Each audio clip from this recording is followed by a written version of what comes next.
요한계시록 1장 1절에서 3절까지의 말씀을 우리 한 목소리로 우리 같이 봉독하도록 하겠습니다. 시작. 예수 그리스도의 계시라. 이는 하나님이 그에게 주사 반드시 속히 일어날 일들을 그 종들에게 보이시려고 그의 천사를 그 종 요한에게 보내어 알게 하신 것이라. 요한은 하나님의 말씀과 예수 그리스도의 증거 곧 자기가 본 것을 다 증언하였느니라. 이 예언의 말씀을 읽는 자와 듣는 자와 그 가운데에 기록한 것을 지키는 자는 복이 있나니 때가 가까움이라. 아멘. 할렐루야. 이제 오늘부터 우리 요한계시록 말씀 살펴보는데, 우리 기도하시면서 주님께서 우리에게 주시는 그 귀한 교훈을 잘 깨닫는 그런 시간들이 되시기를 바랍니다. 오늘은 첫째 시간인데, 제가 나눠드린 요거는 1장부터 22장까지 이렇게 한눈에 이렇게 들어오도록 제가 만들었습니다. 자, 우리 1장은 보시면은 계시에 관한 서론이에요. 내가 계시를 어떻게 받았는가라고 하는 것을 1장에서는 쭉 나옵니다. 오늘 1절에도 보면 예수 그리스도의 계시라.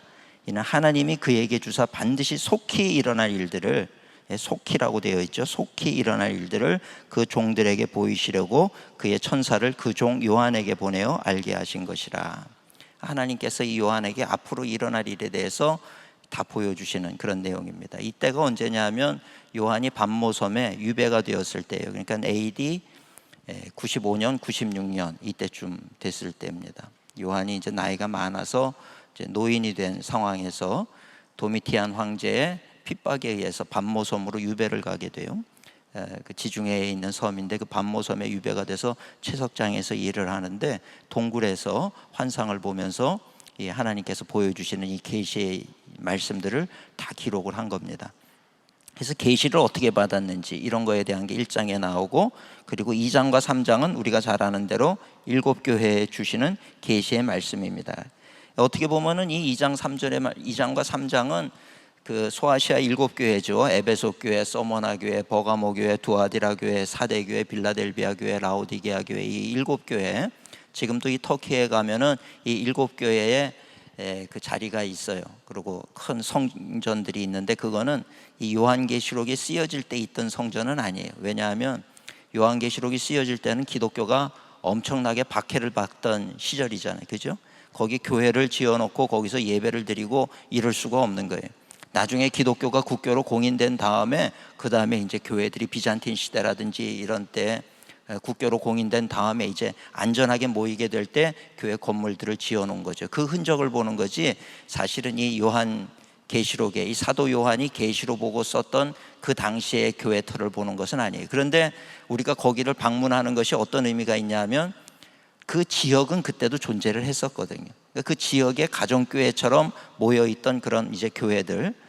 근데 이 2장과 3장에는 사실은 뭐 어떤 말세의 어떤 징조라든지 이런 게 아니라 한 교회 한 교회에 대해서 칭찬할 것은 칭찬하고 책망할 것은 책망하고 하는 이제 그런 내용들인데, 어떻게 보면은 그래서 이 뭐 계시의 어떤 신비적인 그런 얘기가 안 나오기 때문에 2장과 3장은 그냥 이렇게 간과하고 넘어가기가 쉬워요. 그런데 사실 우리 성도들에게 있어서는 가장 중요한 말씀이 2장과 3장이라고 하는 것입니다. 제가 요즘에 주일마다 한 교회 한 교회에 대해서 말씀을 전하고 있죠. 그게 뭐냐면 오늘 우리의 관심은 앞으로 어떤 일들이 일어나느냐, 이것이 중요한 것이 아니라는 거예요. 앞으로 어떤 일이 일어나는지 내가 다 알면 어쩔 거예요. 하나님 앞에 딱 섰을 때 하나님이 너 엉망으로 살았어, 너 책망받을 일, 이런 일들, 이 소아시아 7교회 얘기를 하면서 이런 교회가 이런 잘못된 일들, 책망받을 일들 하지 말라고 그러지 않았느냐, 그죠? 근데 이거는 우리가 무시해버리고 앞으로 미래에 어떤 일이 일어나고 어떤 징조가 일어나고, 우리는 늘 미래 일에 대해서 궁금해요. 어떤 분들은 기도를 하면서 하나님 알려주세요, 깨닫게 해주세요, 뭐 좀 보이게 해주세요. 그래도 안 보이니까 이제 점쟁이 찾아가가지고 미래가 어떻게 됩니까? 그리고 이제 그런 거를 묻는 분들도 계시다는 거예요. 근데 중요한 거는 우리의 미래는, 우리 성도님들 하나님이 우리와 동행하는 거 믿으십니까? 하나님의 손에 붙들려서 가는 여정이 중요한 거예요. 그러면 미래가 이러하든 저러하든 우리가 염려하고 걱정할 것이 하나도 없는 거예요. 하나님의 뜻을 이루는 거예요. 우리가 그저 그냥 착하고 충성된 종으로 하나님의 말씀 붙잡고 이 소아시아 7교회에 대한 이 주시는 이 말씀을 분명히 붙잡고 서 있으면 미래가 어떻게 되든지 하나님이 우리를 붙드시고 건지시고 구원의 길로 우리를 인도해 가시는 줄로 믿습니다. 그래서 어떻게 보면 2장 3장이 제일 우리가 중요하게 그렇게 봐야 될 부분이 바로 그 2장과 3장의 이야기다. 아시겠죠? 1장은 계시, 이 계시라고 하는 거. 계시는 뭐냐면 보여지지 않은 거, 숨겨진 것을 드러내는 거, 이거를 계시라고 얘기하는 거예요. 하나님의 뜻, 앞으로 어떻게 될지에 대해서 숨겨진 것들을 요한에게 보여줘가지고 그것을 계시했다, 이런 얘기예요. 근데 참 신기한 거는 이렇게 계시해도 잘 모르겠잖아요, 그죠? 보라고 계시를 했는데 잘 모르겠더라. 이제 이게 문제인 거죠. 근데 거기에는 이유가 있습니다. 이제 하나하나 살펴보면서 말씀을 전하겠는데, 이제 그러고 나서 이 도표를 제가 이렇게 나눠드렸어요. 이게 이제 4장부터 22장까지 내용을 일목요연하게 제가 요약을 한 겁니다. 여러분들 받으신 거에 이 6장의 동그라미를 치세요. 6장의 동그라미. 그 다음에 8장과 9장의 동그라미. 그 다음에 16장의 동그라미. 제가 빨간색으로 해놨는데 우리 성도님들 받으신 거는 그냥 흑백으로 다 이렇게 까맣게 나온 것 같아요. 6장, 8장, 9장, 16장 이 세 개가 어떤 뼈대를 이루는, 요한계시록의 구조에 있어서 뼈대를 이룹니다. 뭐냐 하면 이 심판이에요. 심판. 하나님의 심판인데 7심판. 그래서 6장은 인심판, 인이라고 하는 거 편지를 써가지고, 요즘은 뭐 풀로 이렇게 붙이지만 옛날에는 그 뭐 파라핀 같은 거 녹여가지고 이렇게 도장으로 꾹 찍어가지고 봉투가 안 열리도록 만드는 거 있죠? 그걸 인이라 그래, 인. 그래서 인심판이, 그 두루마기에 그 인을 하나씩 열 때마다 심판이 일어나는데, 그 인심판이 몇 개냐? 7개. 그것이 끝나고 나면 8장과 9장은 나팔심판이에요. 7 천사가 나타나서 7 나팔을 하나씩 불 때마다 하늘에 재앙이 생기고 심판이 임하는 거예요. 그 다음에 16장에 가면 대접심판. 7 천사가 대접을 들고 있는데 이 대접을 하나씩 땅에 부을 때마다 심판이 임하는 거예요. 그래서 7심판, 7 대접심판, 7 인심판, 7 나팔심판, 7 대접심판. 이렇게 7개씩 이렇게 심판이 와요. 그래서 이런 것들을 이제 살펴보겠는데, 6장과 8장, 9장, 16장, 이것이 이제 뼈대를 이루는 세 종류의 인심판, 나팔심판, 대접심판. 머릿속에 기억하세요. 6장, 8장, 9장, 그 다음에 16장.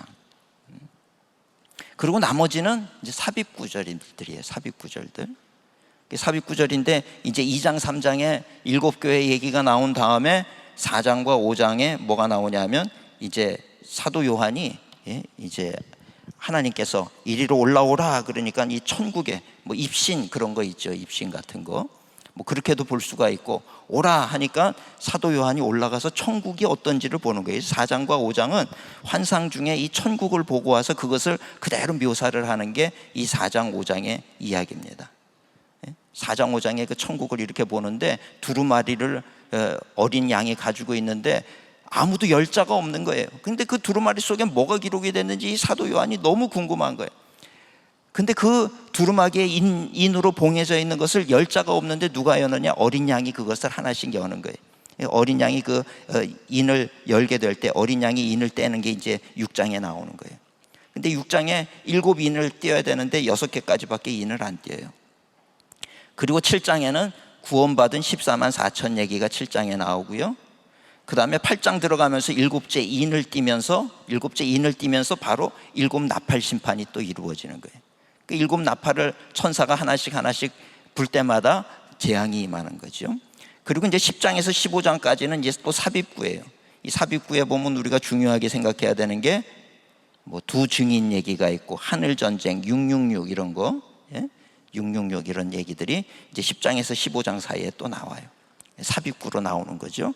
그리고 16장에 이제 7 대접 심판이 나오는 거예요. 마지막으로 7 대접 심판이 나오고, 그 다음에 17장 18장에는 큰 음녀, 우리를 괴롭히는 사탄과 거짓 선지자와 이런 음녀의 정체가 뭔가 드러나고, 그 다음에 19장부터 이제 예수님께서 재림을 하시는 거예요. 재림하고 천년왕국 이루어지고 최후 심판이 이루어지고 천국, 이제 이게 마무리가 19장에서 22장까지 이렇게 되는 겁니다. 복잡할 것 같아도 6장, 8장, 9장, 그 다음 16장, 이 심판이 있고 난 다음에 마지막에 이제 우리를 괴롭히고 속이고 배교하게 만들고 했던 그 어떤 큰 음녀에 대해서 17장부터 18장까지 그 음녀의 정체와 더불어서 그 음녀가 심판을 받게 되는 거고, 그리고 이제 19장부터 22장까지 예수님 재림하시면서 이제 마지막 그 모든 일들이 이루어지는 거죠. 그래서 요 구조를, 요게 이제 우리 요한계시록 전체예요. 전체 내용. 이제 요것을 이제 좀 자세히 이 구조를 머릿속에 넣어 가지고 계시면서 이제 하나씩 보시면 될 것 같습니다. 지금은 뭐 뼈대 그러면은 그냥 6장, 8장, 9장, 16장의 심판, 인심판, 나팔심판, 대접심판, 이렇게 보시면 될 것 같습니다. 자, 우리가 근데 이 요한계시록을 어떻게 볼 것이냐라고 하는 게 참 중요합니다. 우리 시간관, 세계의 시간, 역사관, 힌두교나 불교에서는 시간관이 이 원이죠. 수레바퀴처럼 원이에요. 계속 돌고 도는 겁니다. 윤회라고 하는 거죠. 시간이 어디서부터 시작이 돼서 어디로 가는지 몰라요. 계속 동그라미로 도는 윤회의 시간이 힌두교와 불교의 시간관이에요. 근데 기독교는 이 동그라미가 아니라 직선이죠. 직선. 기독교의 시간관은 시작과 끝이 분명한 직선적 시간관이에요. 태초에 천지를 창조하시니라. 태초가 있으면 마지막 끝이 있다는 거예요. 태초와 종말이 있습니다. 이게 기독교의 시간관입니다. 우리는 태어났다가 또 뭐 강아지로 태어났다가 또 뭐 곤충으로 태어났다가 이러는 게 아니고, 영혼이라고 하는 건 한 번 태어나서 그냥 주어진 시간을 살다가 가는 겁니다. 그래서 우리가 이 성경의 사건을 보시면요, 창조가 있죠. 이게 태초입니다. 창조. 근데 그 이후에 바로 타락이 있어요. 그리고 이 구속까지, 여기까지가 뭐냐면 구약시대죠. 구약시대. 그죠? 구약. 그리고 예수님이 이제 이렇게 초림으로 오시게 되는 거죠. 예수님이 오시는 거예요. 그 예수님 오셔서 지금 우리는 교회 시대를 살고 있어요. 우리는 지금 이거 여기 정도, 우리들이 지금 여기 정도에 있는 거죠. 그죠? 근데 이제 언제가 끝이 될지는 모르지만 결국은 이 끝이라고 하는 것이 이것이 있단 말이에요. 완성. 끝. 끝이 언제냐? 예수님이 재림하실 때가 끝이란 말이에요. 예수님이 재림하시는 것이 우리 이 인류의 시간이 끝이 난다. 근데 도대체 이 예수님 재림하는 이 시기가 언제냐 이 말이에요. 언제? 궁금하시죠? 다들 그래서 이 언제냐 이거 가지고 계산하는 거예요. 그래서 옛날에 뭐 1988년도도 오신다 그랬다가 안 오고요. 펄시 콜렛인지 뭐 92년도에 또 다가올 미래를 대비하라 다미 선교회, 그 뭐 신문에까지 광고를 냈거든. 아세요? 몇 날 며칠 날 온다 그러고 신문에 막 5단 광고를 내고, 근데 안 오시고, 그 이후에도 수도 없이 많은 사람들이 이제 오신다 날짜 계산해 가지고 그러는데 안 오셨단 말이에요. 우리는 항상 이 오신다 이 날짜에 관심이 많아요. 근데 이거 예수님의 제자들도 그랬어요. 사도행전 1장에 보면 주님 나라가 임하실 때가 언제입니까? 그러니까 예수님이 뭐라 그래요? 때와 기한은 아버지에게 달린 것이다. 너희들 알 바가 아니다. 때를 아는 게 중요한 게 아니라 기름 준비하는 게 중요하다네. 때를 준비하는, 때야 언제 오겠지. 그건 아버지만 알아. 너희들 아무도 몰라. 아버지만 아시는 거니까 그거에 대해서 너무 알려 그러지 말아라. 그 이제 우리가 예수님 오시게 될 때 뭐라고 얘기하냐면 공중 혼인잔치라는 표현을 써요. 공중에서 우리가 예수님을 만나서 교회, 신랑 대신 예수님과 신부된 그리스도의 교회, 우리 이 교회가 신부란 말이에요. 공중에서 혼인잔치를 하죠. 예수님 재림할 때 그 얘기를 한다고요. 근데 그것이 이제 유대 이스라엘 사람들의 결혼관을 우리가 보게 되면요, 이스라엘 사람들이 결혼을 할 때는 이제 신랑이 신부랑 이제 1년 약혼을 하는 거예요. 약혼을 하고 나서 1년 뒤에 이제 그 결혼식을 하기 위해서 가는데, 1년을 두는 이유는 이제 임신을 하면 1년 안에 아기를 낳게 되겠죠. 그죠? 그러니까 이 약혼녀가 순결한 여자인지 아닌지 그것을 보기 위해서 약혼을 하고 1년 뒤에 결혼을 하게 돼 있는 거예요. 오늘날 그리스도의 교회, 신부된 우리 교회가 이 땅에서 주님 오실 때까지 뭐를 해야 되느냐? 순결을 지켜야 되는 거예요. 거룩을 지켜야 된단 말이죠. 그 거룩을 지켜야 돼요. 그리고 나서 이제 신랑이 오게 될 때 그 언제가 될지는 아무도 몰라요. 언제 오게 될지는. 언제 올지는 누구만 아느냐? 신랑의 아버지만 알아요. 유대교의 그 결혼 풍속에 의하면 신랑의 아버지만 신랑 보고 너 이제 가 그러면은 가는 거예요. 근데 신랑은 약혼을 하고 1년 동안 뭘 하냐면 이제 살 집을 마련을 하는 거예요. 살 집을 다 마련을 하고 다 준비가 되면 오는 거예요. 와가지고 신부한테 와가지고 오는데 보통 이제 이스라엘에서는 하루의 시작이 아침이 아니라 저녁부터죠. 그죠? 해가 지는 것부터 하루가 시작이 돼요. 그래서 금요일 저녁부터 토요일 저녁까지가 안식일이 되는 거예요. 저녁에서 시작해서 저녁으로 끝나요. 우리는 아침에서 시작해서 밤으로 끝나지만, 그러니까 결혼식도 언제 하냐면 주로 저녁에 한다고요. 마태복음 25장에도 보면 이제 그 혼인잔치 오는 그 예수님의 얘기가 나오잖아요. 기름 준비한 10처녀 비유가 나오죠. 기름 준비한 5처녀와 그러지 못한 5처녀. 잘 이해가 되시죠? 제가 계시록을 하다 보니까 할 말이 너무 많은데 이거를 막 그냥 두서없이 지금 얘기하고 있는 거 아닌가 싶어가지고 좀 걱정이 되는데 그냥 잘 새겨서 들으시기를 바랍니다. 그런데 그 신랑이 다시 온다는 약조로 뭘 주냐면 선물을 주고 가는 거예요. 신부한테 선물을 주고 갔다가 언제 올지는 몰라. 그때까지 그 선물을 보면서 이 신부는 신랑이 올 것을 기다리는 거예요. 이게 유대 이스라엘 사람들의 결혼 예식이란 말이에요. 오늘 예수님께서 그 우리 요한복음 14장에 보면은 그 이제 그 14장 1절부터 보면은 주로 장례식에서 하는 얘기 있잖아요. 내가 너희를 위해 초소를 예배하러 가느니 초소가 예비되면 와서 너희를 데려간다. 이게 장례식 때 쓰지만 사실은 결혼식 때 사용되는 표현이란 말이에요. 그게 결혼식 때 사용되는 표현이에요. 그러니까 예수님께서 지금 천국에 가신 것은 신부된 우리를 위해서 초소를 예비하기 위해서 가신 거예요. 그러면서 징표로 선물로 주신 분이 누구시냐? 성령님이신 거예요. 성령을 선물로 우리에게 주신 거예요.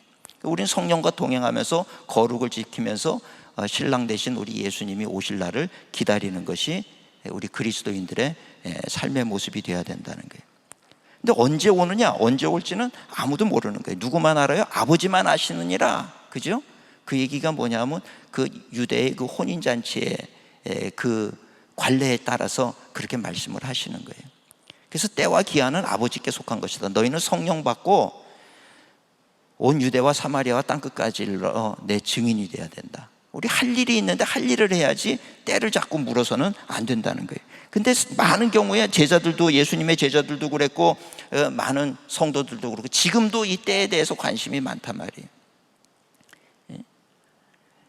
그러면서 이 성경 말씀으로 추정이 가능하다. 그러면서 요한계시록에 보면은 뭐 계시록에 보면 1000년이라는 숫자가 나오고 1260일이라고 하는 숫자가 나오고 또 무슨 숫자가 나오고 하니까 또 열심히 그거 계산하면서 이제 뭐 이런 일이 벌어졌으니까 이걸로부터 언제일 거다 그러고 계산들을 하는데 그것이 얼마나 위험한 일인지 몰라요. 좀 이따 제가 다 말씀을 드리겠습니다. 그게 잘못 해석하니까 큰 오류가 발생이 되는 거예요. 다미선교회 같은 것들 사회적인 문제가 되지 않았습니까? 재산 팔고 다 팔아가지고 이제 예수님 온다고 한 군데 모여가지고 막 기도하고 그랬는데 기자들은 밖에서 다 그 사진 찍고 막 그랬잖아요. 기억나세요? 다 잊어버리셨습니까? 막 기자들 찍고 그러는데 지나갔는데 아무 일도 일어나지 않았단 말이에요. 자기네 휴거한다고 다 모였다. 그러니까 막 많은 사람들이 실족한 거예요. 제가 예전에 제주도 내려갔다가 한 분을 만났는데 그냥 교회 다니시냐 그랬더니 자기가 옛날에는 열심히 다녔는데 지금은 안 다닌대. 그래서 아니 열심히 다니시다가 왜 안 다니시냐고 물어봤더니 그 다미선교회 했던 분이더라고요. 그때 막 휴거한다고 거기에 계셨던 분이더라고요. 너무 안타까운 거예요. 지금 교회를 안 다니는 거예요. 그런 일 한번 경험하고 나니까 이제는 믿을 수가 없다는 거예요. 그런 것들, 이 때를 계산을 하려고 그러는 게 이 시도하는 자체가 사실은 불순종하는 거예요. 여러분 주변에서 보면은 막 때를 계산하고 요즘도 하더라고요. 요즘도 어떤 분들 요한계시록 하면서 뭐 이거 보시면은 지금 우리 2020년도에는 무슨 일이 일어납니다. 뭐 2년 전, 3년 전에 보면 그런 얘기들을 하는 사람들이 의외로 지금도 많이 있다는 거예요. 여러분, 때를 짐작하려고 그러는 건요, 이 성경을 보면 짐작할 수가 없어요. 이 때를 누군가가 짐작한다 그러면 그 사람 벌써 이상한 사람이라고 하는 걸 아셔야 되는 거예요. 왜 짐작할 수 없는지를 제가 조금 이따가 말씀을 드릴게요. 사회적인 혼란이 오고 가정이 깨지고 말이죠, 직장을 버리고 다 그러면서 엉망진창이 돼버리는 것을 우리가 볼 수가 있습니다. 그래서 이 계시록은요, 성경 전체 정황 살펴야 되는 거예요. 성경 전체의 정황을요 봐야 돼요. 요한계시록만 보시면 안 돼요. 마지막 때에 대한 얘기가 요엘서에도 나오고 사도행전에도 나오고 마태복음에도 나오고 누가복음에도 나오거든요. 그 모든 것들을 종합하면서 이 말씀이 뭔지, 에스겔에도 나오고 다니엘서에도 나오고 말이죠. 그러니까 이 성경 말씀 전체를 잘 종합해서 보는 것이, 이것이 굉장히 중요하다라고 하는 겁니다. 그래서 잘 우리가 해석을 하고 그 말씀 속에 담겨 있는 뜻이 무엇인지를 우리가 잘 이렇게 살펴볼 수 있는 지혜가 있으시기를 축원합니다. 오늘도 제가 말씀드리는 것 중에 중요하게 생각해야 되는 것은, 이 언제인지 때를 얘기하는 사람이 있다 그러면 그 사람은 절대로 신뢰하면 안 되고 그런 데 가서는 말씀을 듣지 마세요. 왜냐하면 성경에 그랬잖아요. 때와 기한은 아버지께 뒀으니 너희들이 알 바 아니다. 알려 그러지 말아라. 근데 왜 자꾸 우리는 알려 그러느냐 이 말이에요. 이단들이 그거 자꾸 알려 그러고 뭔가 그런 얘기하면서 교회에서는 이런 얘기 안 해주지 않느냐 그렇게 얘기하는데, 교회에서 얘기 안 해주는 게 아니라 예수님이 알지 말라 그러는데 왜 자꾸 알려 그러는 거예요? 그죠?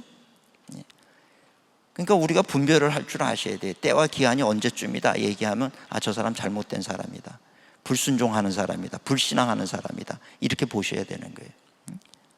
성경 전체를, 정황을 잘 우리가 살피면서 이해할 수 있는 우리 성도님들 되시길 바랍니다. 그래서요, 이제 오늘 이 그림이 이게 중요한데, 자, 창조를 했어요. 창조. 근데 바로 타락을 했어요. 그리고 구속까지가, 여기까지가 뭐냐면 이게 이제 구약이란 말이에요. 구약. 그죠? 구약 성경. 근데 이제 구속, 예수님의 초림이죠. 예수님 처음 오신 것을 제가 여기 종말의 시작이다 이렇게 써놨어요. 아니, 종말은 여기 이쯤이 종말이지 어떻게 여기가 종말입니까? 이렇게 보시는 분들이 있을지도 모르겠어요. 근데 여기가 종말의 시작이라고 하는, 예수님 오신 때가 종말의 시작이에요.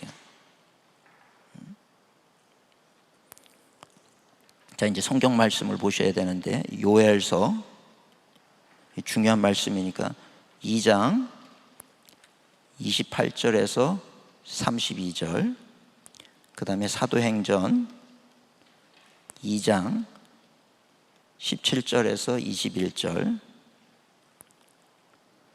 히브리서 9장 26절, 그 다음에 요한일서 2장 18절. 이 4개 말씀을, 뭐 더 있어요. 더 있지만 이렇게 4개만 우리가 살펴보시면요, 나중에 집에 가서 찾아보세요. 시간이 없어서 제가 읽어드릴게요. 요엘서는, 요엘 선지자는 어느 시대 선지자인지 우리가 가늠을 할 수가 없어요. 어떤 근거가 없어. 어느 왕이라든지 어느 선지자라든지 이런 근거가 있으면 이 요엘 선지자가 활동했던 시대가 언제일 거다, 이걸 우리가 알 수가 있는데, 이 요엘서에는 보면 없어요. 이 요엘서의 주제는 뭐냐 하면 여호와의 크고 두려운 날이에요. 여호와의 크고 두려운 날이 임할 때 성령이, 이제 내 남종과 여종에게 성령이 부어질 거다. 요엘서 2장 28절에서 32절을 제가 읽어드릴게요. 그 후에 내가 내 영을, 성령이죠, 만민에게 부어주리니 너희 자녀들이 장래일을 말할 것이며 너희 늙은이들이 꿈을 꾸며 너희 젊은이는 이상을 볼 것이며, 그때에 내가 또 내 영을 남종과 여종에게 부어줄 것이며 내가 이적을 하늘과 땅에 베풀리니 곧 피와 불과 연기 기둥이라. 여호와의 크고 두려운 날이 이르기 전에, 여호와의 크고 두려운 날이 이르기 전에 해가 어두워지고 달이 핏빛같이 변하려니와, 이런 표현이 있어요. 근데 이 표현이 요한계시록에 그대로 나오는 표현이란 말이에요. 그러니까 그거를 보면은, 아, 이 요엘서가 마지막 종말의 때를 얘기하는 것이로구나, 이렇게 대체적으로 생각을 한단 말이에요. 누구든지 여호와의 이름을 부르는 자는 구원을 얻으리니 이는 나 여호와의 말대로 시온산과 예루살렘에서 피할 자가 있을 것이며 남은 자 중에 나 여호와의 부름을 받은 자가 있을 것임이니라. 이렇게 보면은 이 뭐 해가 어두워지고 그리고 달이 핏빛으로 변하고 이러니까 뭐 블러드문이라 그래가지고 요새도 뭐 지난 얼마 전에도 난리가 나고 그랬어요. 그랬을 때 제가 많은 이제 분들 만나가지고 뭐 이제 이 달이 큰데 뭐 500년 만에 나오는 무슨 블러드문이다. 이제 뭐 끝난다 뭐 어쩐다. 그래서 내가 안 끝나면 어쩔 건데 그랬어요. 제가 나랑 내기하자 그랬어요. 안 끝나면 어쩔 건데. 끝난다고 지금 뭐 그러면 안 된다. 수많은 사람이 그런 얘기를 했어요. 근데 아무 일도 일어나지 않고 나니까 제가 찾아다니면서 왜 아무 일도 안 일어나요? 저를 피해 다녀요 이러고. 제가 꼬치꼬치 캐물으니까. 왜 당신 미혹하고 다녔으면 미안하다고 사과를 해야지 사과 안 하느냐. 아무도 그거에 대해서 사과를 안 해요. 아니면 말고요. 그냥 아니면 말고. 근데 중요한 건 이 요엘서 2장 말씀을 사도행전 2장에 베드로가 이 말씀을 인용을 하는 거예요. 사도행전 2장 17절에서 21절에. 근데 뭐라고 인용을 하냐 하면 똑같은 본문인데 이렇게 기록이 되어 있어요. 사도행전 2장 17절 우리 한번 찾아보실까요? 사도행전 2장 17절 한번 찾아보겠습니다. 오늘 말씀이 조금 힘드셔도 이거를 개념을 잘 잡고 봐야 이제 앞으로 이 성경을 보실 때 이게 이제 수월해집니다. 사도행전 2장 17절부터 21절인데 17절 찾으셨습니까? 예, 제가 읽을게요. 하나님이 말씀하시기를 뭐예요? 말세, 그죠? 말세라고 얘기를 하고 있어요. 말세. 내가 내 영을 모든 육체에 부어주리니 너희의 자녀들은 예언할 것이요 너희 젊은이들은 환상을 보고 너희 늙은이들은 꿈을 꾸리라. 그때 말세죠. 내가 내 영을 내 남종과 여종들에게 부어주리니 그들이 예언할 것이요 또 내가 위로 하늘에서는 기사를 아래로 땅에서는 징조를 베풀리니 곧 피와 불과 연기로다. 주의 크고 영화로운 날이 이르기 전에 해가 변하여 어두워지고 달이 변하여 피가 되리라. 누구든지 주의 이름을 부르는 자는 구원을 받으리라. 이 요엘이 예언했던 이때가 언제냐면 바로 이 말세 때라고 베드로도 지금 이렇게 설교를 하고 있는 거예요. 말세 때라고 얘기하는데 이 말세가 언제냐? 내 영을 남종과 여종에게 부어줄 때다. 무슨 얘기입니까? 지금 자기가 서 있는 이 자리가 말세라는 거예요. 말세. 성령이 오셨잖아요. 성령이. 이 사도행전 그 2장에 보면 성령이 임해가지고 다 그냥 뭐 방언을 얘기를 하면서 그러면서 호련히 하늘로부터 급하고 강한 바람 같은 소리가 막 와가지고 이렇게 그러니까 베드로는 요엘 선지자가 얘기했던 말세가 이제 오는 것이로구나 이 생각을 한 거예요. 말세에 내 남종과 여종에게 막 이 12제자들이 다 성령 받고 말이죠. 그거를 체험하고 나니까 지금이 말세로구나 생각을 한 거예요. 그래서 사도행전에는 이 말세의 시작을 언제로 보느냐? 말세라고 얘기한 게 언제냐면 예수님의 초림이란 말이에요. 처음 오셨을 때. 그죠? 자, 히브리서 9장 26절 한번 보실까요? 히브리서 9장 26절.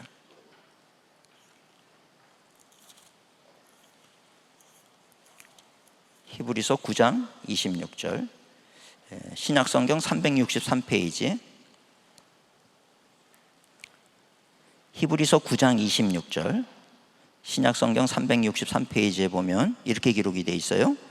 그리하면 그가 세상을 창조한 때부터 자주 고난을 받았어야 할 것이로되 이제 자기를 단번에 제물로 드려 죄를 없이 하시려고 언제? 세상 끝에 나타나셨느니라. 세상 끝이라 그러죠. 그죠? 예수님이 오신 이때가 세상 끝이라고 얘기를 하고 있는 거예요. 그러니까 이런 말씀들을 전체적으로 우리가 보면서 어떤 그림을 그릴 수가 있냐 하면 그래서 이제 이런 그림이 나오는 거예요. 예수님이 오신 이때가 종말의 시작이란 말이에요. 마지막 때의 시작이에요. 그런데 그러고 나서 지금 벌써 나 있는 데까지 몇 년이 왔냐면 나가 여기 너무 가까워. 이쪽 좀 끄내. 이 정도의 나라 그러죠. 나. 우리가 지금 여기 좀 살고 있단 말이에요. 여기까지 지금 얼마를 왔냐? 2000년을 왔어요. 2000년을. 아니 그러면 속히 오실 것 같이 이 성경에 보면 속히 온다는 표현이 굉장히 많아요. 너희들 중에 내가 오는 것을 인자가 오는 것을 볼 자가 있다 그러고 막 그러셨잖아요. 그죠? 성경에 보면 조금 이따가 살펴보겠습니다만 속히 온다는 표현들이 굉장히 많다고요. 근데 2000년이 넘도록 안 오셨단 말이에요. 이거를 어떻게 볼 것이냐? 이걸 어떻게 봐야 되느냐 이 말이죠.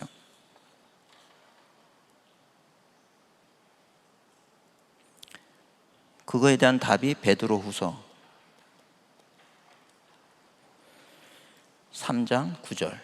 중요한 말씀이니까 이 베드로후서 3장 9절 말씀 한번 보시겠습니다. 이 말씀을 잘 이렇게 펼쳐놓고 베드로후서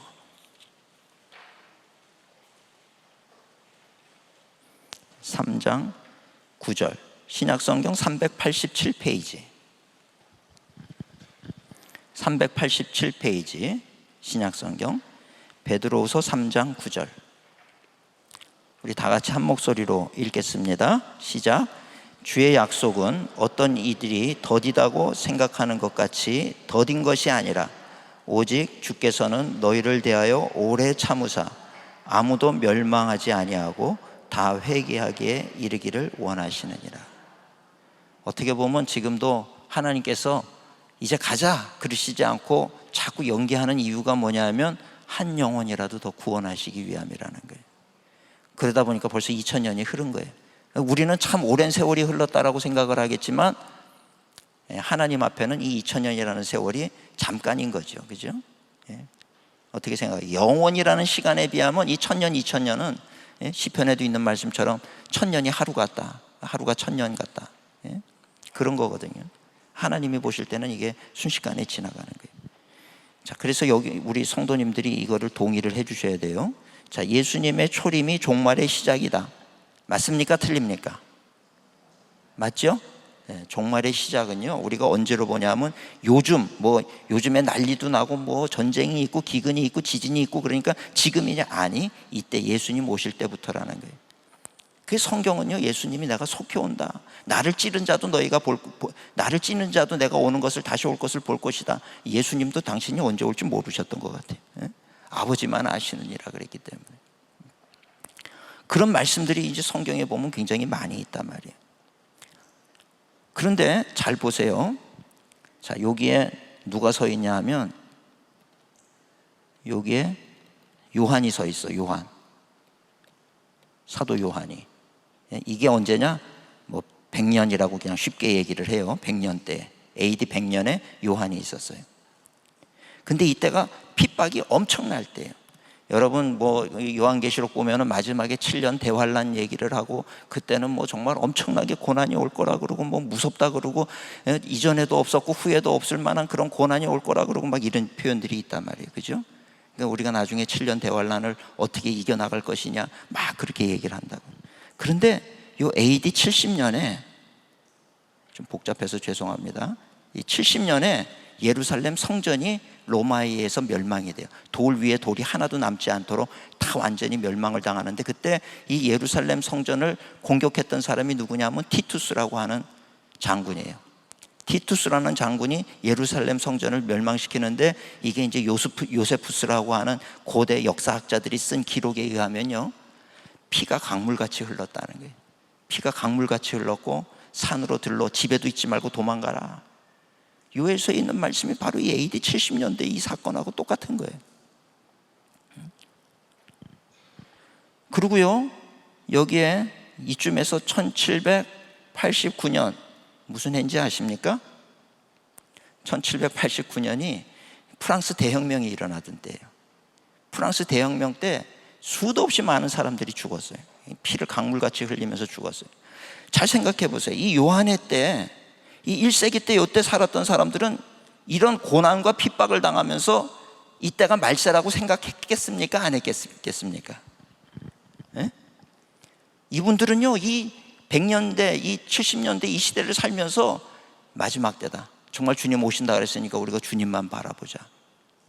이런 일이 이때 살았던 사람들은 이때를 말세라고 본 거예요. 프랑스 대혁명 때 살았던 그 기독교인들은요, 이제 진짜 말세라고 본 거예요. 자기의 죽음이라고 하는. 그러면 또 하나 더. 1945년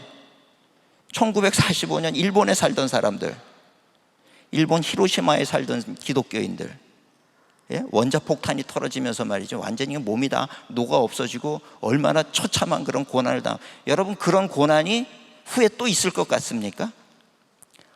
사람은요, 자기가 살면서 당하는 고난의 크기가 어마어마한 일들이 매 시대마다 있었다는 거예요. 그러니까 그 시대를 사는 사람들마다 무슨 생각을 했냐면, 이제 진짜 말세구나, 이런 생각을 하면서 사는 거예요. 이런 생각을. 이제 주님 곧 오시겠구나. 지금 요즘에 이제 우리가 또 뭐 여러 가지 핍박이 오고 그러니까 이제 우리도 또 이제 마지막 때를 준비하자. 제 얘기를 잘 들으세요. 이렇게 얘기한다 그래서 에이, 그럼 안 오는구나. 아니, 그렇게 생각하면 그건 진짜 위험한 거예요. 예? 중요한 포인트는 뭐냐 하면, 우리 인생이라는 게 결국 100년밖에 못 살잖아요. 그죠? 100년. 종말이라는 게 뭡니까? 내가 죽는 게 종말이잖아요. 재난이 와서 죽든지 내가 100년을 살고 죽든지 죽는 거라고. 인간은 누구나 종말을 맞게 되어 있다는 거예요. 그럼 어떻게 돼요? 주님이 안 오시는 대신 어떻게? 우리가 가잖아요. 어쨌거나 100년 안에는 우린 다 주님 만나요. 그러니까 기독교인의 삶을 뭐라고 표현하냐면 종말론적인 삶을 사는 존재라고 얘기를 하는 거예요.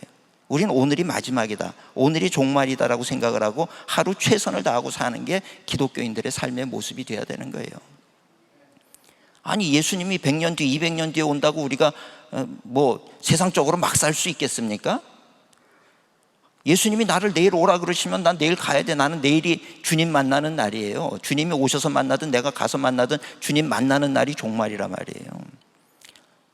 그러니까 사실은 언제가 예수님이 재림하시는 날인지 이것을 아는 것은 정말 의미가 없다는 얘기예요. 그리고 이 고난이라고 하는 게 앞으로 7년 대환란을 어떻게 우리가 이겨요? 어떤 분들은 질문하면서 우리 믿는 사람들은 이 7년 대환란을 거쳐가나요? 아니면 그 전에 휴거가 되나요? 뭐 이런 질문도 한다고요. 예? 죽는 건 잠깐이에요. 그런 거 두려워할 것 없어요. 예? 그거 뭐 난리쳐도요. 사실은 6.25 전쟁을 지나신 분들 있잖아요. 일제시대를 지나신 분들 계시고요. 그분들은요, 그 고난의 시기를 다 견디신 분들이에요. 사실은 너무 오신 분들이에요. 앞으로 어떤 고난이 닥칠지 모르지만 우리는 그 고난을 오든지 안 오든지 넉넉히 이길 수 있고요. 그래서 너무 거기에 매이지 마시고, 어찌됐든 중요한 거는 주님이 언제 오시든지 우리는 종말의 때를 준비하고 사는 존재다, 이것을 우리가 기억하시는 우리 성도님들이 되어야 될 줄로 믿습니다. 근데 보세요, 사도 요한이 약 95년 100년경에 요한계시록을 썼단 말이에요. 그러면서 뭐라 그러느냐 하면, 이 오늘 여기도 보면 속히 일어날 일들을 보여주신다. 그러니까 사도 요한은 자기가 계시록을 쓰면서도 속히 일어날 일이라 그랬으니까 요 100년에서 110년, 120년, 뭐 150년 안에는 일어날 일이라고 생각을 하지 않았겠어요? 그죠? 네? 그렇게 생각을 했다고, 그때를 종말이라고 생각을 한 거예요. 그래서 이 성경을 볼 때 어떤 신학자들은 이 요한계시록은 미래에 일어날 일이 아니라 우리 지금 여기 시점에서 보니까 과거예요, 과거. 그죠? 과거에 일어날 일이다. 그래서 과거적으로 해석을 하는 관점을 가진 학자들이 있어요. 과거에 2000년 전에 요한 당시에 엄청난 핍박이 있었고, 지금도 그런 핍박을 견디기 힘들 만큼 정말 모진 고난과 정말 핍박을 로마로부터 막 화형당했지요. 사자밥이 됐지요. 십자가에 거꾸로 매달렸지요. 십자가에 매달려서 화형도 당했지요. 여러분, 그게 우리가 앞으로 당할 일보다 덜하다라고 생각하십니까? 절대 덜하지 않아요. 초대교회 때 고난당한 걸 보면요, 이런 표현해서 죄송합니다, 사람을 뒤로 거꾸로서 발을 묶어놓고요, 칼로 이렇게 긁어가지고 사람 가죽을 벗겼어요. 가죽을. 예? 그런 게 그 성당이나 그 유적지에 가면은 이게 다 이 성화로 다 그대로 남아 있는 거예요. 가죽을 벗겼다고 생가죽을 벗겨가지고 죽이고 말이죠. 예? 그런 모진 고난을 했던, 그러니까 어떻게 보면 이 당시에 요한 당시에 당했던 그 고난보다 더한 고난은 제가 생각할 때는 없다고 생각하는 거예요. 그러니 이 학자들 가운데는 이 요한계시록은 과거적인 시점에서 봐야 된다, 요한계시록을 그렇게 봐야 된다라고 이렇게 해석을 하는 사람들이 있다는 거예요.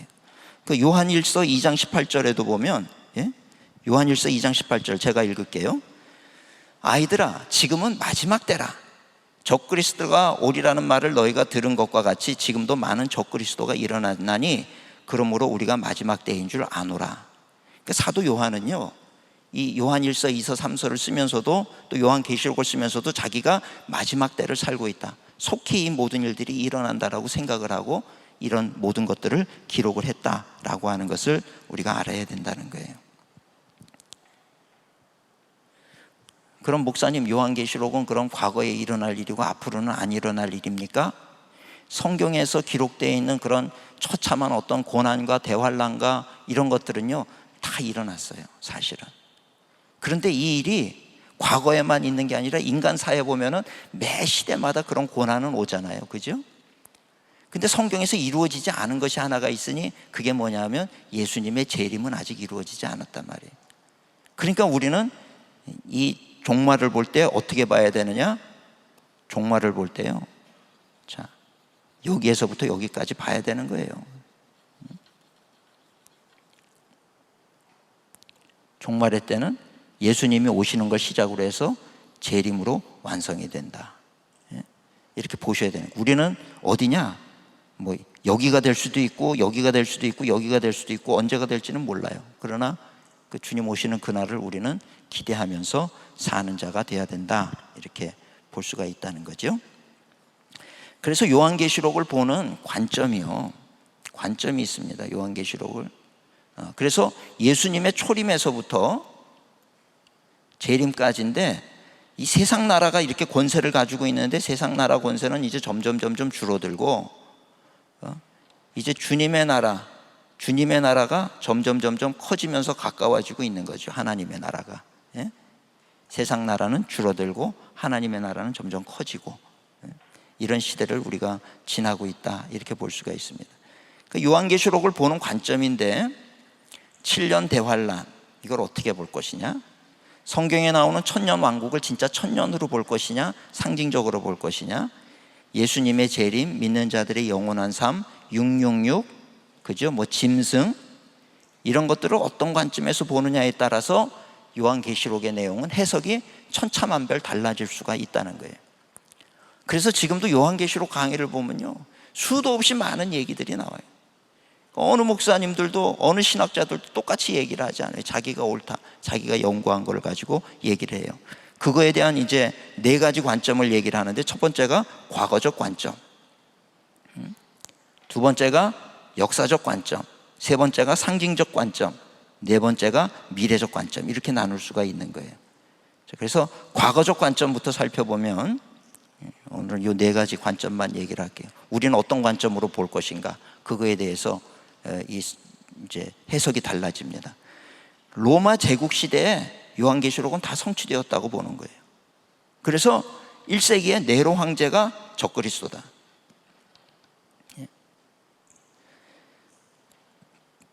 게마트리아라는 게 있어요. 게마트리아는 그 유대인들은요, 우리는 지금 뭐 1, 2, 3, 4를 1, 2, 3, 4 이렇게 쓰지만 이 당시에 1세기 때는 이런 숫자, 아라비아 숫자가 없었어요. 이 아라비아 상인들이 만든 거거든요. 그러니까 숫자를 셀 때 어떻게 셌냐 하면 A, B, C, D, E, F, G 이렇게. A는 1, B는 2, C는 3, D는 4, E는 5, F는 6, G는 7 이런 게 E, F, G, H, I, J, K. 그러면 H는 8, I는 9, J는 10, K는 몇일까요? 그렇게 할 필요 없지. K는 20이지. 1, 2, 3, 4, 5, 6, 7, 8, 9, 10. 그 다음 알파벳부터는 10이니까 10, 20, 30, 40, 50, 60, 70, 80, 90, 100. 그 다음 알파벳은 200, 300, 400, 500 이렇게 가는 거죠. 그죠? 그래서 네로라고 하는 이름이요, 네론 가이사예요. 가이사. 왕 가이사, 로마의 황제를 가이사라 그러죠. 그래서 네론 가이사라고 읽으면 이게 이제 뭐 히브리 말이든지 헬란 말이든지 이렇게 단어가 있겠죠. 근데 그 단어가 있다는 얘기는 그 단어에 부여된 숫자가 있는데 그게 바로 게마트리아라고 얘기를 하는 거예요. 다 더했더니 몇이냐? 이 숫자가 666이라는 거예요. 이 숫자를 다 더했더니 666이더라. 그러니까 이때는 적그리스도를 얘기를 하면서 네로가 적그리스도다. 그 당시에는 정말 그 시대가 끝인 줄 아니까 그렇잖아요, 그죠? 그 시대가 진짜 끝이라고 하면 오리라 한 적그리스도가 666이라고 얘기를 했는데 숫자를 더해보니까 네로의 이름이 네로 가이사를 다 풀어가지고 더했더니 666이더라. 근데 그거를 핍박이 있던 시대인데 네로가 적그리스도다 그러면 잡혀가서 죽겠죠. 그러니까 666이더라. 그러면 대충 666이 누군지 이름을 풀어보는 사람들은 다 아는 거예요, 상징적으로. 그렇죠? 과거적 관점으로 보는 사람들은 이렇다는 거예요. 그러니까 이게 다 그 당시에는 지금 드러내놓을 수가 없으니까 이렇게 다 모든 것들을 이 게마트리아라든지 이런 걸 통해 가지고 그렇게 상징적으로 이제 쓴다, 이제 이런 얘기인 거죠. 근데 그러면서 보면 이 속히라고 하는 거, 속히 온다 라고 하는 단어들이 이게 굉장히 많은데, 계시록 1장 1절, 또 1장 7절, 마태복음 16장 28절, 마태복음 24장 34절, 뭐 굉장히 많아요. 제가 그냥 줄여서 몇 가지만 얘기를 합니다. 여기를 보면 마태복음 24장 34절에는 뭐라 그러냐, 이 세대가 다 지나가기 전에 내가 다시 올 것이다 그랬어요, 예수님께서. 여러분 그거 어떻게 해석하시겠어요? 문자적으로 이 세대가 다 지나가기 전에 내가 올 것이다, 마태복음 24장. 마태복음 16장은 여기 있는 자 중에서도 내가 오는 것을 볼 자가 있다 얘기를 하셨고, 계시록 1장 7절에 예수님을 찌른 자도 그의 재림을 볼 것이다. 예수님을 옆구리를 창으로 찔렀던 그 로마 군병이 아직 죽지 않고 살아있는데 죽기 전에 예수님이 오신다는 얘기인 거죠, 그죠? 그렇게 이런 과거에 속히 올 것이라고 하는 이 단어를 봐도 그렇고, 이 네로 황제라든지 그 당시에 핍박받던 시절이니까 상징적으로 쓸 수밖에 없었다는 거예요. 그 요한계시록을 기록을 할 때 너희가 소망을 가져야 되는데 적그리스도는 누구고 짐승은 누구고, 그걸 누구라고 다 밝히면 어떻게 되겠어요? 잡혀가서 다 죽을 수밖에 없는 거죠, 그죠? 어때요? 과거적 관점 마음에 드세요? 과거적 관점은 그런 식으로 보는 거예요. 역사적 관점, 보통 종교개혁한 복음주의,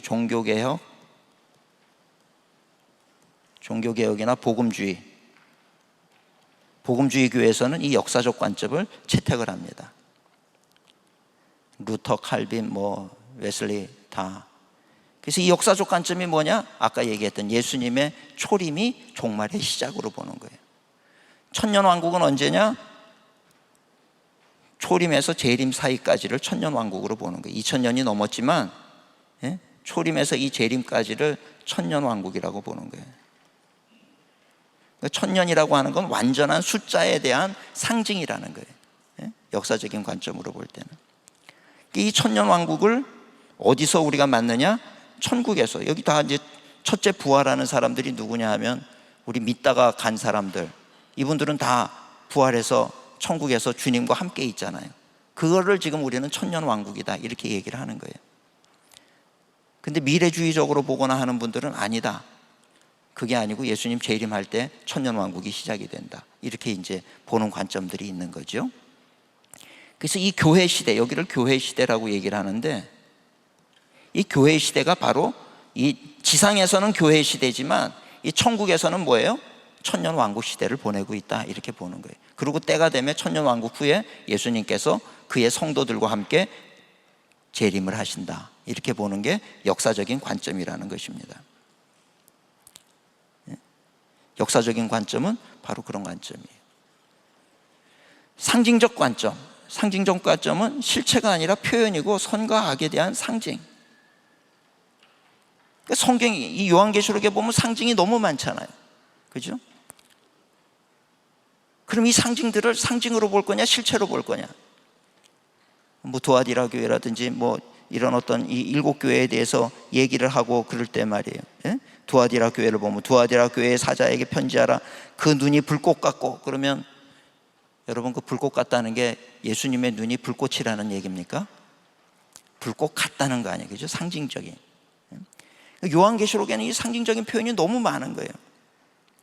그 사람 얼굴이 구릿빛이야, 그러면 그 사람 얼굴이 굴이라는 얘기예요? 아니잖아요, 그죠? 구릿빛 같다는 것이. 그러니까 예수님의 얼굴을 그릴 때 그 발이 빛난 주석과 같은 하나님의 아들, 이렇게 얘기를 한다고요? 그러면 우리가 그 예수님을 만약에 그림으로 그릴 때 발을 주석으로 그리면 안 되잖아. 사람 모습으로 그리는 거지, 그죠? 그러니까 이런 상징적인 것들을 우리가 잘 해석을 해야 되는 거예요. 상징적 관점이라고도 얘기하고 영적인 관점이라고도 얘기하고, 그 다음에 이제 중요한 게 이 미래적 관점이에요. 이 모든 것들이 아직 아무것도 안 일어났다는 거예요. 이 요한계시록은 이제 이 인심판부터 해서 이게 아직 안 일어나고 있다, 이렇게 보는 게 미래적인 관점인데, 여기가 참 문제가 많은 거예요. 근데 지금 요즘에 그 요한계시록을 강의하는 많은 분들이 주로 이 미래적인 관점으로 해석을 하고 있다는 거예요. 이게 참 위험하지 않을 수가 없다, 이렇게 지금 볼 수밖에 없는 거죠. 미래적 관점. 그래서 이제 지금 그럼 사도 요한이 그 고난당하고 했던 그거는 다 무시해버리고, 이제 앞으로 아직 인심판도 시작이 안 됐어. 그리고 이제 그 다음에는 나팔 심판이 있어야 되고 대접 심판이 있어야 되고, 이제 심판에 심판이 있는데, 아이고 우리가 다 이거를 어떻게 견뎌야 되나, 이제 막 전쟁도 난다는데 이거 어떻게 해야 되나. 그리고 성경을 문자 그대로, 요한계시록은 문자 그대로 보시면 안 되는 성경이에요. 근데 이걸 문자 그대로 본다고. 여러분 생각해 보세요. 말이 안 되는 게 뭐냐면, 마지막에 공마곡 전쟁 때도 그렇고 아마겟돈 전쟁 뭐 이런 얘기들이 요한계시록에 나오는데, 그때 어떤 전쟁이 어떻게 벌어지는지 아세요? 말 타고 전쟁이에요. 여러분, 말 타고 지금 전쟁이 하는 시대입니까 지금? 말 타고 다 온다고, 말 타고. 이거 어떻게 해석하실 거예요? 문자적으로 해석하면 해석이 안 되는 거예요. 마지막 때 제 아마겟돈이 3차 대전일 거다 그런데 3차 대전은 말 타고 전쟁합니까? 그러니까 이 문자적으로 해석을 하면 안 된다는 게 벌써 다 드러나는 거죠. 그죠? 그래서 그러면 목사님은 어떤 관점으로 해석하십니까? 저는요, 이 네 가지를 다 써요. 과거에 일어났던 일과, 상징은 상징으로 풀어야 되고, 과거에 일어났던 일은 과거에 일어났던 일로 보고, 미래적으로 그럼 안 일어난 부분에 대해서는 우리가 또 어떤 부분을 봐야 되는지, 뭘 준비를 해야 되는지, 미래적인 건 미래적으로 봐야 되는 거예요. 역사적인 건 역사적인 걸로 봐야 되는 거고. 그래서 사실은 이 네 가지 관점을 우리가 적절하게, 정말 필요에 따라서는 이런 방법으로, 필요에 따라서는 저런 방법으로 해석을 하면서 우리의 신앙을 돌아보는 것이 중요하다라고 하는 이야기입니다. 성경을 어떤 관점으로 봐야 될지 좀 감이 잡히십니까? 그래서 또 하나는요, 이 미래주의라든지 이런 것은 요한계시록을 순서적으로 일어난 것이다, 이렇게 봐요. 그런데 역사적인 관점에서는 그렇지 않다. 반복이 되는 것들이 있다. 인심판이나 나팔심판이나 대접심판은 사실 카메라 세 대를 놓고 이쪽에서 보는 관점, 이쪽에서 보는 관점, 저쪽에서 보는 관점, 이래가지고 카메라 세 대가 돌듯이 그렇게 도는 것이다, 반복이다, 이렇게 보기도 해요. 어떻게 봐야 될 것인가? 그렇게 얘기하는 근거는 무엇인가? 성경적인 근거가 있습니까? 근거가 있어요. 에스겔서 38장과 39장에 보면 거기서 일어나는 이 요한계시록의 수많은 표현들이 에스겔 38장과 39장에 그대로 표현이 되어 있는 얘기들이에요. 이 사건을 요한계시록 6장에서는 이렇게 표현을 했고, 8장 9장에서는 이렇게 표현을 했고, 16장에서는 이렇게 표현을 했구나, 이것을 우리가 알 수가 있는 거죠.